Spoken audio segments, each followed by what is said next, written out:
Yeah. Nasaan na yung ano?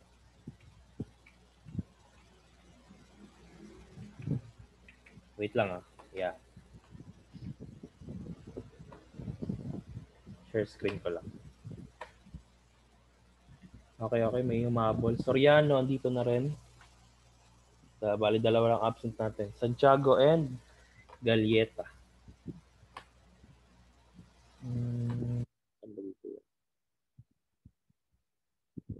Okay. Thumbs up po tayo kung kita natin yung PowerPoint ni Kuiper. Okay. Okay, Unit 1, Introduction. Wait lang, nag-chat. Okay. Anya si Herrera. Okay. Unit 1, Introduction to Information and Communications Technology. No? Lesson 1, Understanding ICT and its relevance to the society.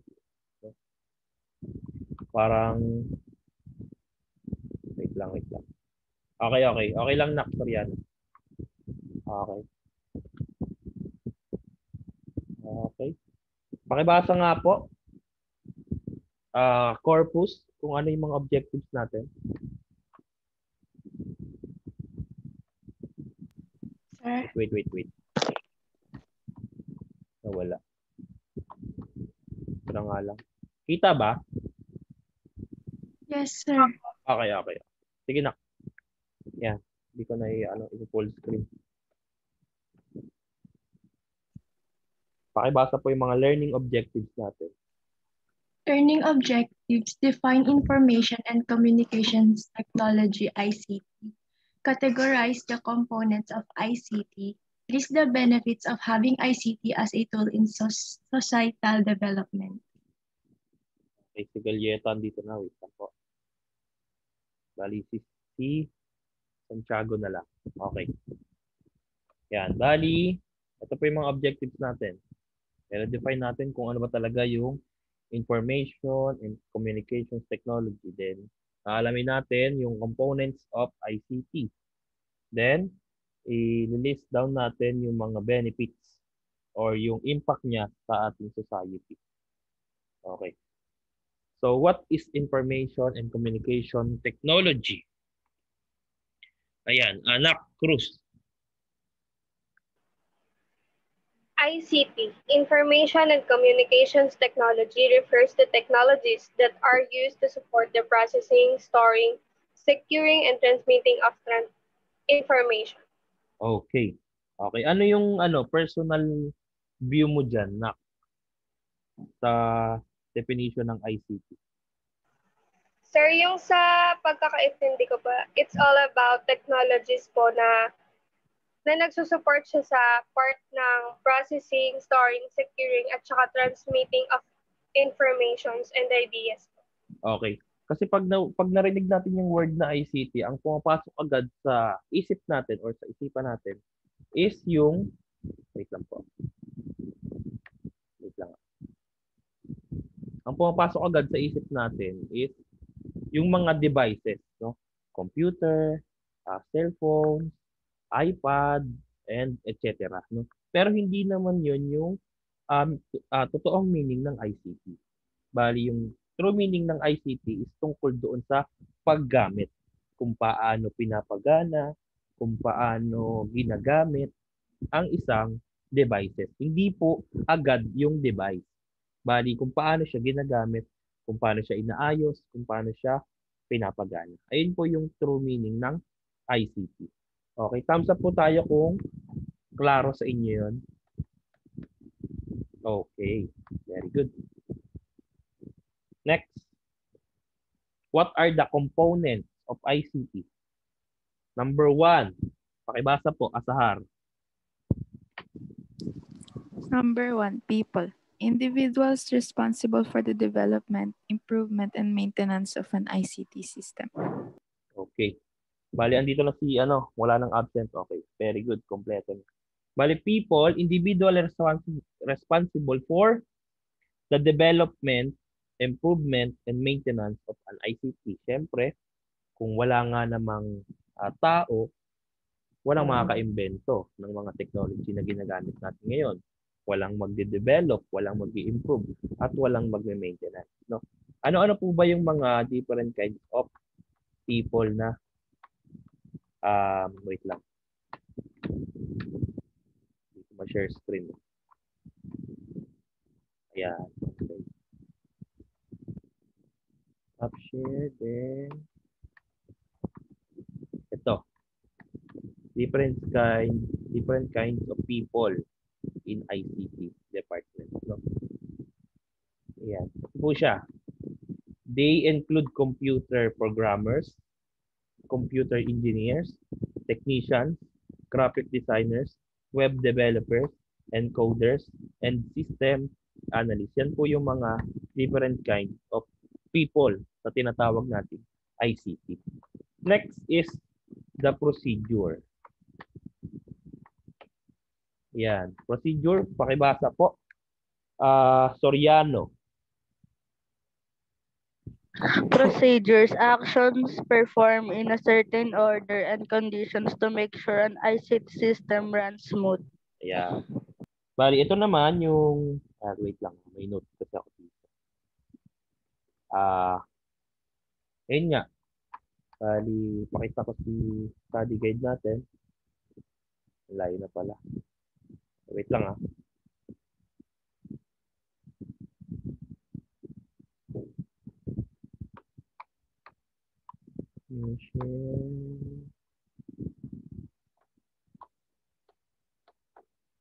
Okay, ito. Procedures are action performed in a certain order and condition to make an ICT system run smoothly. Parang, syempre, paano natin makapagana kung wala tayong procedure, wala tayong steps na sinusunod. Bali, ito yung mga steps para, ito may mga example ako. Kung paano mag-run ng smooth ang isang system, kung paano ayusin yung isang system error, at kung paano gagawin if may problem doon sa system na ginagamit mo or sa devices na ginagamit mo. Ayun po yung tinatawag nating procedures. No? Next po natin is hardware. Yeah. Yan, grade. Anong grade ko ba ito natutunan? Grade 10. No? Natutunan ko to sa TLE subject namin. No, hardware. Pakibasa po. Krusada. Hardware, technical term used to describe physical or tangible parts of computer system. Okay, pag sinabi nating tangible, ano po ang ibig sabihin? Anyone? Wait lang. Nahawakan. Nahawakan. Nahawakan po. Nahahawakan. Ayan. Kapag sinabi nating tangible, nahahawakan. Ano ba yung mga pwede nating mahawakan, no? Sa ating mga devices. Ano po? Magbigay nga po kayo. Computer. Computer, ano pa? Keyboard. Mouse. Keyboard, ano pa? Mouse, ano pa? Speaker. Speaker, ano pa? Monitor. Yan, ano pa? ABR. Okay, ABR. Basta nahahawakan natin or tangible siya, it is hardware, no? Yan, pakita ko si study guide, meron pang mga ano doon. Nawawala. Okay, wait lang po .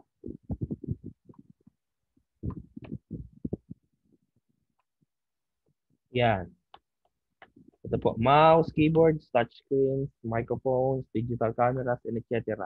Kapag ano naman, storage, hard drives, flash drives, SD cards, and etc. Kapag naman processor, central processing unit or CPU, then graphics processing unit, and etc. Kapag naman software, ito naman yung mga, ano po, yan, pakibasa po. Bayon on. Software is the generic term for programs and application installed on your personal computer, laptop, or smartphone. It is an ICT. Okay na. Okay na. Bali, generic term lang siya doon sa mga programs or applications na naka-install doon sa personal computer mo, sa laptop mo, sa cellphone mo. Ano po? Magbigay nga po, isa-isahin ko. Beltran. Chrome, sir. Ano na? Yun, Google Chrome. Next, Cabrito. Microsoft po. Yan, Microsoft. Pwede, iba-iba, no? May Word, may Excel, may PowerPoint, and etc. Konise. Zoom. Ayan, Zoom. Pwede. No? Next, Delizo. Delizo. YouTube, sir. Ayan, pwede rin. Pwede rin naman. Pwede rin. Okay. Next natin, ito hindi maano. Wait lang Naglalo ko ata itong ano. Stop share ko muna. Yan. Bali, thumbs up tayo kung nagets natin si hardware at si software. Okay, very good. Next. Next natin is data. Data and information. Data, raw, facts, or figure that can be processed, stored, and transmitted by an ICT system. No? Bali kapag raw, ibig sabihin, hindi pa na-process, hindi pa na transmit sa iba. No? Kapag sinabi namang information, ito yung result of process, organized, and structured data. Okay, may papakita akong picture. Capture ko muna to. Facebook. Wait. Yan.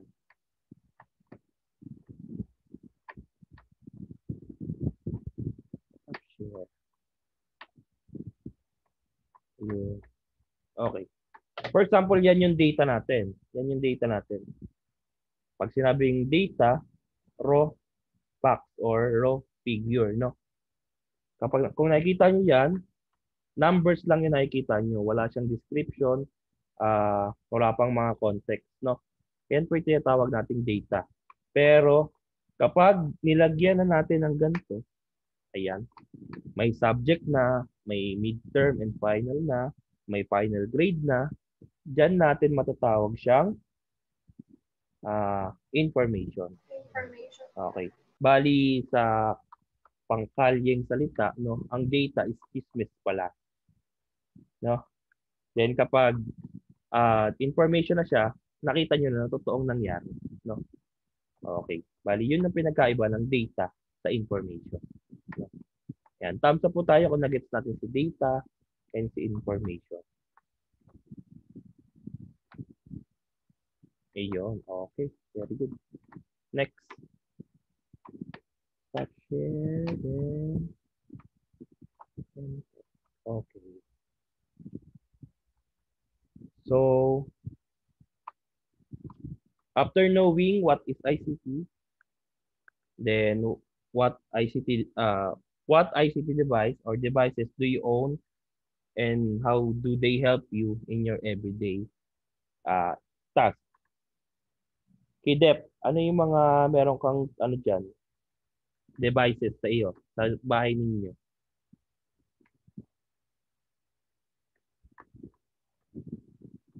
Yan ba si Kidep? Paki-check na po kung nandiyan si Kidep. Sir, Yan. ano po yun, sir? Ano yung mga ano diyan? ICT devices na meron ka? Computer po, sir. Okay, computer. Paano siya nakakatulong sa everyday na task mo? Nakakatulong po siya, sir, pag gumagawa ng mga project o kaya nagre-research po sa Google, ganun po. Okay. Okay, bali talagang ang ICT is nakakatulong sa atin sa pang-araw-araw natin na pamumuhay. No? Okay, next is ICT at home. Paano nakakatulong sa atin ang ICT? Kung nasa bahay lang tayo, paano po? Yan, pakita ko sa study guide. Wait lang, nagulok ko sa Zoom eh.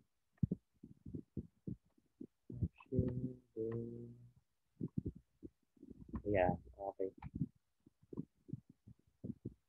Pakibasa po. At home.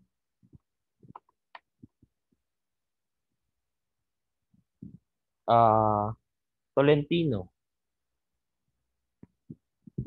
Sir. Pakibasa po. ICT at home. ICT is present in our home when we do our daily household activities with the user of laptops, desktop computer, and internet connectivity. Children can now accomplish their homework, research, and school reports in the comfort of their bedrooms while listening to their favorite Okay music. na yan, okay na.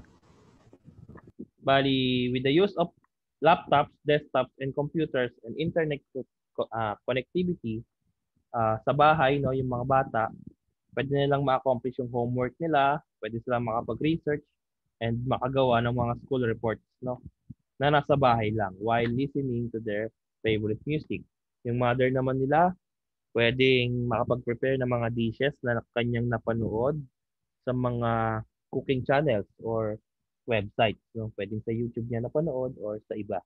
Fixing faucet and repainting the fence now become an easy task for the father. No? Kasi pwede niya nang mapanood yung mga tutorials na pwedeng magamit niya sa pang-araw-araw na buhay. No? Next is ICT as a communication tool. Pakibasa po. Portugal. Our way of communication has changed dramatically through the development of mobile phones that are capable of connecting to the internet and the introduction of applications that support different formats of communication. Yan, pwede na tayong makapag-communicate sa iba, no? Yan, gamit ang merong mga these developments in communication technology have connected millions of people across great distance using modern communication methods such as email, no? Chat, email, video chat, social media platforms, no? Yan po yung ibig sabihin ng ICT as a communication tool. Sa ating pag-aaral po kaya, paano kaya siya nakakatulong? Wait lang, not responding na.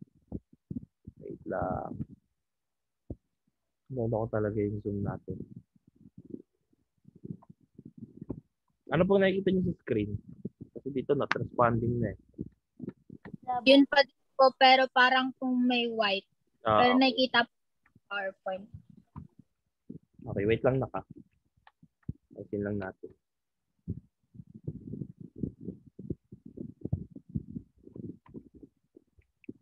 Oh.